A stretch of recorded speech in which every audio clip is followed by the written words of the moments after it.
సిద్దిపేట జిల్లా హుస్నాబాద్ మండలం మీర్జాపూర్లో నాటు పంపేలి ఎండి ఖలీల్ అనే యువకునికి గాయాలవడం స్థానికంగా కలకలం రేపింది. ఈ రోజు ఉదయం గ్రామానికి చెందిన ఖలీల్ తన పశువులను మేపేందుకు పొలం వద్ద తీసుకెళ్లాడు. తాళ్లతో వాటిని కట్టేసి ఉంచేందుకు భూమిలోకి మేకు కొడుతుండగా నాటు పంపేలినట్లు స్థానికులు చెబుతున్నారు.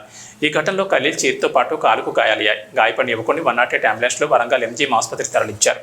ఘటనా స్థలాన్ని హుస్నాబాద్ ఏసీపీ సతీష్ సందర్శించారు. అయితే ఈ నాటు బాంబులు అడవి పందులను వేటాడేందుకు వేటగాళ్లు పడేసినట్లు అనుమానిస్తున్నారు. నాటు బాంబులు గతంలో వేసినవా లేదా ఇటీవల వేసినవా అనేది తెలియాల్సి ఉంది.